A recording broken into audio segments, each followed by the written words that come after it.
Hello and welcome to 401 Games unboxing video for the Funkoverse strategy game. I'm David Weiss, the board game concierge, and I will be your host. Now, this is a game that, when it was announced, was greeted with a fair bit of skepticism, I think it's fair to say, amongst the board game cognoscenti.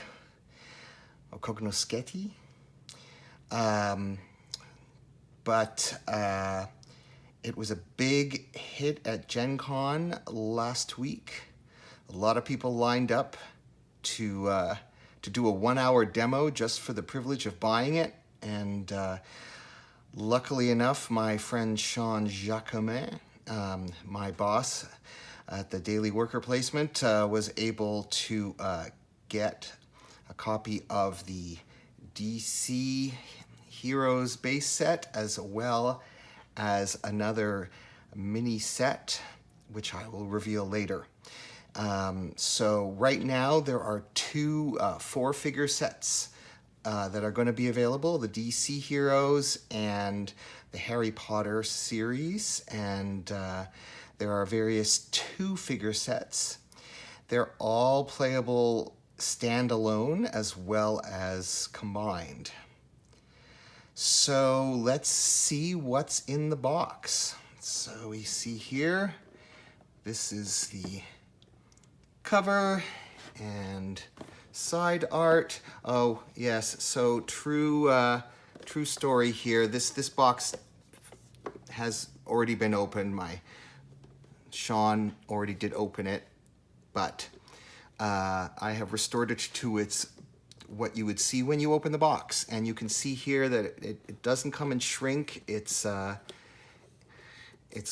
the environmentally friendly tape here and the sides, which kind of drives board game owners a little crazy because, you know, peeling off the tape. I'm not sure whether I'm going to peel these off or not, but let's take this off.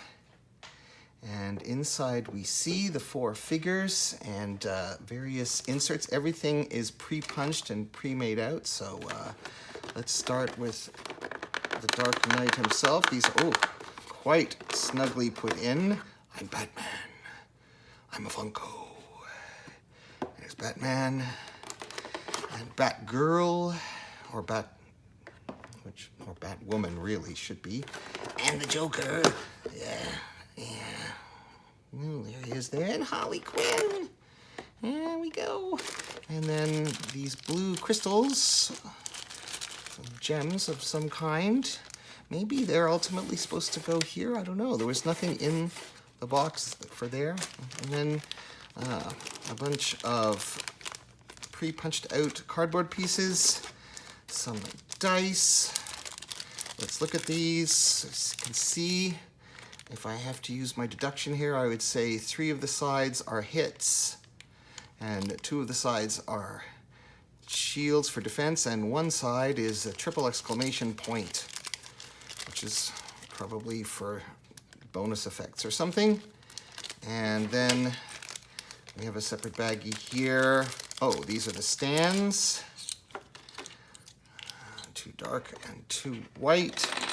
And a hammer, which I bet goes with Holly. Oh yes, you can see she's got here, and very easy to insert and remove, so no big worries there. And the Batarang. So, which looks like anyone can hold these. They all, every figure has one arm extended with a holder, but we're going to give this to Batman because Bruce did the R&D on that. So, and then the insert comes out, and underneath we have the map. So, if we unfold this, it's 2-sided. Very interesting. So, one side appears, could be Wayne. I don't think it's Wayne Manor. Well, maybe it's Arkham. Oh, yeah. There's a safe and a bank. I don't know. And the bat signal. Anyway, and the other side is the Joker's hideout. Now what's interesting here, you'll notice that one side is very on the grid, and the other side has more irregular blocking terrain kind of thing. So that's, and the colors are great. Very nice indeed. Okay, so that's the map. And here are the instructions and the bag of stuff. So let's get rid of this part. So I don't know what to. Okay, let's open this up. So, so unsurprisingly, we have character cards, one-sided, for Batman, Batgirl, the Joker, and Harley Quinn. These look like abilities, different color and numbers in them. And defense, I guess. That's the shield. So Batman's got his grappling swing, pow, and relentless. Batgirl's got flying tackle and flip kick, so they both got 2 special attacks. Gather intel. Ooh. Move 1, then give up to 2 allies an intel card. So Batgirl has, oh, that's an item card. And that's an item card. So intel. Oh, so Batgirl can like give boosts, I guess, to her allies. Oh, and then we've got these 2. Oh, these are like generic henchmen, because of course, what would Joker be without his generic henchmen? And then we've got the cooldown track. So yes, I've heard that these abilities, they very much have adopted sort of a video game style of like, so the more expensive abilities they're more powerful, so they take longer to cool down, turn by turn. Okay, now these, oh wow. So there's actually 4 different ways you can play. You can play for territory. You can play for control. So for territory, you're getting points here. You're trying to get the most characters in the scoring area, and you get points for knocking out. Oh, so that looks like sort of a hybrid. Control is, oh no, that's also knocking out a rival. So, oh, so control areas, that's interesting. Okay, and then this one, oh, so this one's like capture the flag. And this one is just getting points for knocking guys out. So, wow. So there's like 4 different ways to play. That is impressive. Definite thought has gone into this. So then here are the rules. And this is not a slim rules booklet. This is a 16, 17, 18, 19-page rule booklet. So your first game. Okay, so they've got a game to just knock out an opponent's character, knock down an opponent's character, and then knock that character out to win. So they've got sort of an intro thing, stop reading and play. And then they talk about the full experience.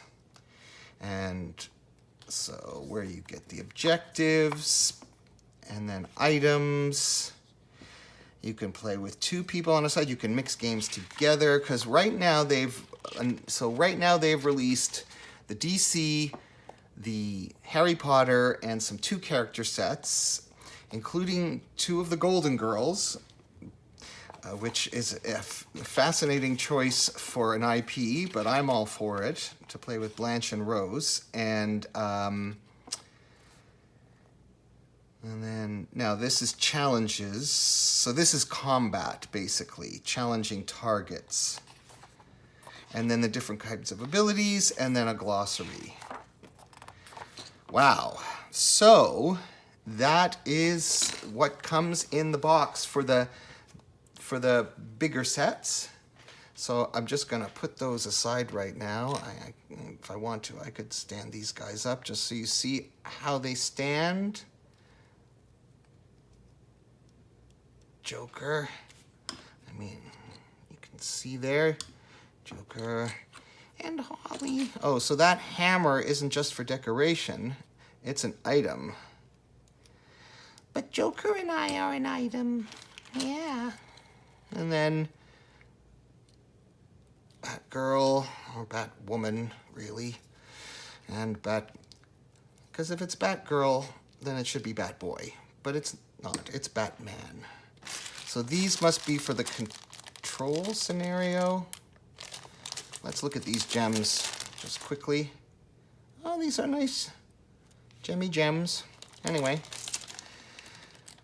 and then, so if I just sort of lie these on their sides so you can see them properly, there they all are again on their bases, but you can see they stand quite well. They're not regular Funko sized. You can't play with your regular Funko figures because a regular Funko would probably take up like 4 spaces. They play with, I guess there could be special rules for like giant versions, but I'm just gonna move these out of frame so I can show you the other set I have, but then these are the ability tokens and the flags and so on, all pre-punched, which takes part of the fun out of it, but on the other hand, less prep time.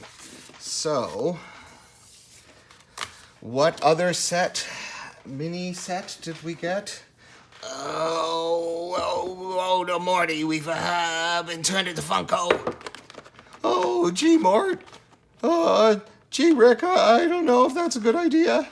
Yep, there we go. We have Rick and Morty. Oh. There he is. Oh, and Rick's even got a portal gun. And you're one of the smartest guys in the universe, Morty.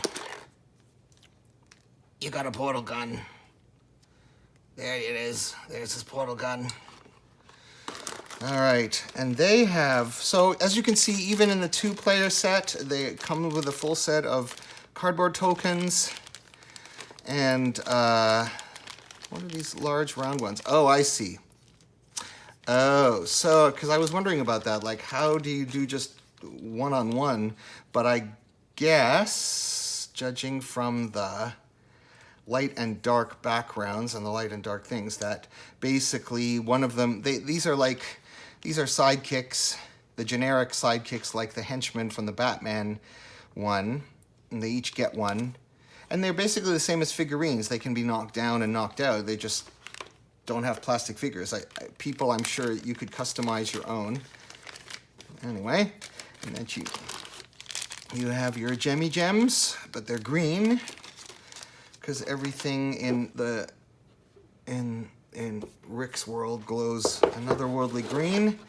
And the rules, and just looking here, it starts with your first game. So without reading too closely, it looks like every rule book is exactly the same except for the illustration, some of the illustration art and colors, but that's it, which is good. So let's see what the map is, because everything else is going to be the same.